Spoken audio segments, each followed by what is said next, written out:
अस्सलाम वालेकुम, welcome to my channel study with Sufiya. आज मैं आपको बताने वाली हूँ अशोका द ग्रेट के बारे में। हेलो फ्रेंड्स, आज मैं आपको बताने वाली हूँ अशोका द ग्रेट के बारे में, जो मौर्य एम्पायर के थर्ड एम्परर थे।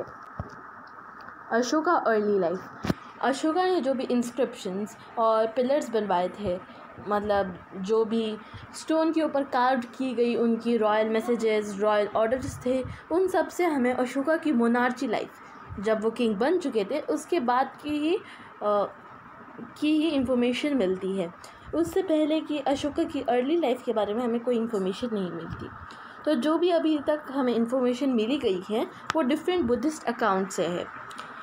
मैंने यहाँ पे दो फेमस बुद्धिस्ट अकाउंट्स मेंशन किए हैं। पहला है संस्कृत अशोक वंदना और दूसरा है Pali epic from Sri Lanka called the Mahavamsa.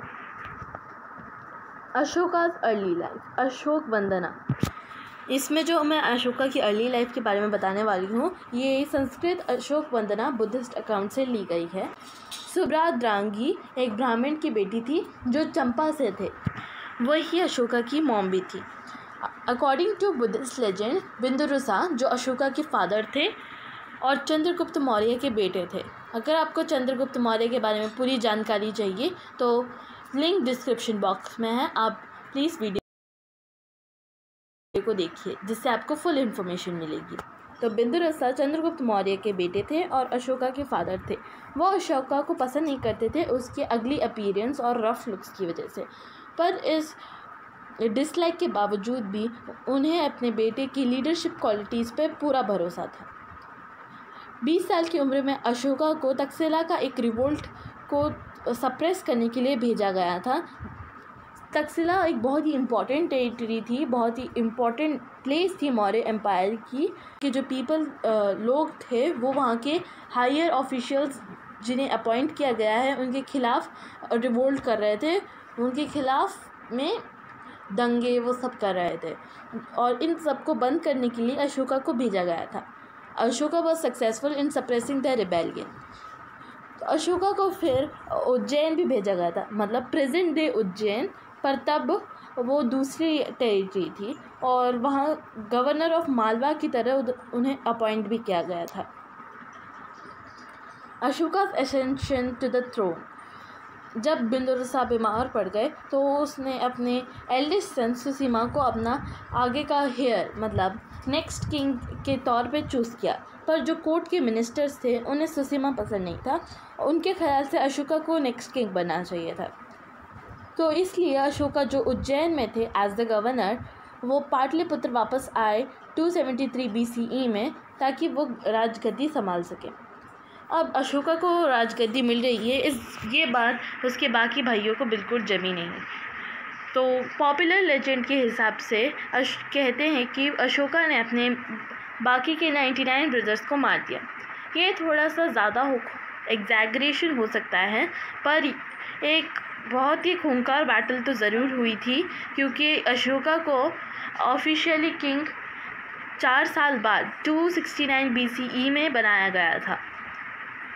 अब मैंने ये जो बताया वो अशोक वंदना से लिया गया है। महावंसा जो है, जो श्रीलंकन एपिक जिसके बारे में हमने पहले जाना था, उसके हिसाब से अशोका थ्रोन पे बैठेगा और नेक्स्ट राजा बनेगा। ये पहले से ही भविष्यवाणी की गई थी। Expansion of Maurya empire under Ashoka's rule. Chandragupta Maurya ने पहले ही सब कॉन्टिनेंट का बहुत सारा हिस्सा अपने रूल में कब्जा कर लिया था, और फिर बिंदुसारा ने उसे थोड़ा और बढ़ा दिया, डेक्कन के अंदर और गहराई में लेकर चले गए। अब जब अशोका को राज्य मिला तब वो पहले से ही बहुत बड़ा था। इसमें अब जो जगहें कॉन्कर करनी बाकी रह गई थी वो थी कुछ सदर मोस्ट पार्ट्स और कलिंगा। तो अशोका को जब किंगडम मिला तब जो प्लेस बाकी थी कॉन्कर करने के लिए वो सिर्फ कलिंगा थी, क्योंकि मैंने चंद्रगुप्त मौर्य की वाली वीडियो में अच्छे से एक्सप्लेन किया है कि सदर्न मोस्ट पार्ट्स को क्यों कॉन्कर नहीं कर सकते। जानना है तो लिंक डिस्क्रिप्शन बॉक्स में है, आप वीडियो को देखिए फुल इन्फॉर्मेशन के लिए। Kalinga a beautiful land.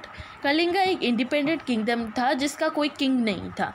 वो प्रेजेंट डे ओडिशा और आंध्र प्रदेश के नदर्न पार्ट्स को मिलाकर एक बहुत बड़ा एरिया था। जो कलिंगा का लैंड था वो मिनरल्स में बहुत रिच था, क्योंकि उस जगह पर प्लेट्यूज आते हैं, तो इसलिए वहाँ पे कई सारे मिनरल्स थे। आयरन और कॉपर के रिच डिपॉजिट्स थे, और वहाँ पे जो पोर्ट्स थे वो बे ऑफ बंगाल को डायरेक्ट एसेस कर सकते थे। तो इसलिए कलिंगा बहुत ही इम्पोर्टेंट लैंड था, जिसकी वजह से अशोका उसकी तरफ अट्रैक्ट हुए थे। The battle of Kalinga. The Kalinga War was fought in ancient India between the Maurya Empire under Ashoka and the state of Kalinga. Battle of Kalinga और मौर्य एम्पायर के बीच एक बहुत ही बड़ा युद्ध था। बैटल ऑफ कलिंगा को सबसे खतरनाक युद्धों में से एक माना जाता है। ये बैटल अशोका की हिस्ट्री में एक बहुत ही इम्पॉर्टेंट इवेंट है। कलिंगा को कॉन्कर करना बहुत ही इम्पॉर्टेंट था, क्योंकि पाटलिपुत्र उससे पास भी था और उस जगह पर बहुत सारे मिनरल्स थे, जैसे कि हमने पहले जाना। और अगर इस रीजन को उन्होंने कंट्रोल कर लिया तो पूरा एम्पायर कंप्लीट हो जाता। एक बड़े से ब्लडी और डेडली बैटल के बाद मौर्य आर्मी जीत गई। वॉर 269 BCE में ख़त्म हुआ। वॉर के 2 रिजल्ट्स थे। बहुत सारे लोग मर गए थे, और जो कलिंगा का एरिया था वो मौर्य एम्पायर में मिल गया था। और दूसरा चेंज था अशोका's व्यू ऑन वॉर्स। अशोका का जो व्यू पॉइंट था वॉर्स के बारे में, उसमें एक बहुत ही बड़ा बदलाव आया था। अगर आपको जानना है कि वो कौन सा बदलाव है तो आगे का वीडियो देखते रहिए। A big change in Ashoka's view on wars. तो अब क्योंकि कलिंगा के बैटल बहुत ही ज़्यादा डेडली था, तो उसका एक बहुत ही बड़ा प्रभाव पड़ा हमारे एम्परर अशोका पर। After the Kalinga war Ashoka ने देखा कि इस वॉर की वजह से कितनी जानें गई हैं, कितने सारे बच्चे अनाथ हो गए हैं, वुमेन ने अपने पति खो दिए हैं और विडोड बन चुकी हैं, और 1,50,000 लाइव्स भी जा चुकी हैं। इस स्ट्रैटेजी की वजह से अशोका ने ये डिसाइड कर लिया कि अब से वो कोई भी वॉर नहीं लड़ेंगे। Ashoka was the first king to officially declare that he will not fight any war. अब क्योंकि उन्होंने तय कर लिया कि वो कोई भी वॉर नहीं लड़ेंगे, तो वो बुद्धिज़्म के नॉन वायलेंस मेथड से बहुत ही इन्फ्लुएंस्ड हुए थे। नॉन वायलेंस मतलब बिना झगड़े के, बिना कोई मार काट के, उसे कहते हैं नॉन वायलेंस। नॉन वायलेंस तरीके बुद्धिज़्म अपने जो भी रिलीजन है उसमें नॉन वायलेंस के तरीक़ों को बढ़ावा देता है। तो इन तरीक़ों से अशोका बहुत ही इन्फ्लुएंस्ड थे, और उन्होंने अपनी बाकी ज़िंदगी एक बुद्धिस्ट की जो प्रिंसिपल्स थे उन्हें बढ़ाने में लगा दी। Ashoka the great. तो इस सब के बाद उन्होंने कुछ सोशल वर्क करना शुरू किया। अशोका ने एनिमल्स और ह्यूमंस दोनों के लिए बहुत सारे हॉस्पिटल्स खोले।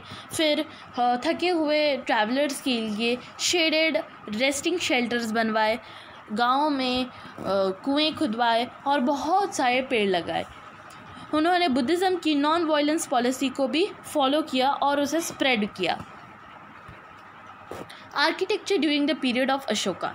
मौर्यन एम्पायर में आर्किटेक्चर ज़्यादातर अशोका के पीरियड में ही फ्लरिश किया गया था, और आर्किटेक्चर में ज़्यादा बढ़ावा भी उसी के पीरियड में आया था। तो अशोका ने पूरे अपने एम्पायर में बहुत सारी स्तूपास बनवाए थे। इनमें से फेमस है सांची स्तूपास एट सांची, मध्य प्रदेश, और अशोका ने 84,000 स्तूपास के कंस्ट्रक्शन का भी ऑर्डर दिया था। अब दूसरा है the Ashokan pillars. Ashokan pillars modern art के एक बहुत ही अच्छे स्पाइसमेंट्स हैं। इन्हें एक सिंगल स्टोन से कट किया जाता है। The most famous pillar is at Sarnath, जहाँ से हमारा नेशनल एम्बलम लिया गया है। अशोका ने बहुत सारे पैलेसेस और स्कल्पचर्स भी बनवाए। दूसरी फेमस कंस्ट्रक्शन जो अशोका ने करवाई वो थी इंस्क्रिप्शंस कुछ मैसेजेस और ऑर्डर्स थे जो रॉक के अंदर इंस्क्रिप्ट करवाए गए थे, कार्व करवाए गए थे लोकल लैंग्वेजेस में। इंस्क्रिप्शंस में ज़्यादातर रॉयल ऑर्डर्स हुआ करते थे, या तो मैसेज फ्रॉम एम्परर हुआ करता था, या तो कोई ऐलान डिक्लेरेशन ऐसा कुछ होता था, या तो बुद्धिस्ट की प्रीचिंग्स हुआ करती थी। इन सबको लोकल लैंग्वेजेस में लिखा जाता था ताकि हर कोई उन्हें समझ सके। हिस्टोरियंस को इन इंस्क्रिप्शन से बहुत ज़्यादा इन्फॉर्मेशन मिलती है अशोका की मोनार्ची लाइफ के बारे में, कि अशोका ने किस तरह के ऑर्डर्स दिए थे, किस तरह वो अपने सब्जेक्ट से बात करते थे। इन सब के बारे में बहुत सारी जानकारी इन इंस्क्रिप्शन से मिलती है। Death of Ashoka. Ashoka in his final years was ill and died in 37th year of his reign in Patliputra, now Patna, at the age of 72 years. तो अशोका अपने फाइनल ईयर्स में बीमार पड़ गए थे, बिल्कुल अपने डैड बिंदुसार की तरह। और जब उनके राज का 37th ईयर चल रहा था तब वे मर गए पाटलिपुत्र में ही at the age of 72 years. Pataliputra जॉब पटना है। अपने फाइनल ईयर्स में उन्होंने बहुत सारे पैसे को डोनेट किया टू द पुअर और बुद्धिस्ट लोगों को। So thank you for watching the video. If you like the video, then please don't forget to like, share and subscribe to our channel for more such informative videos.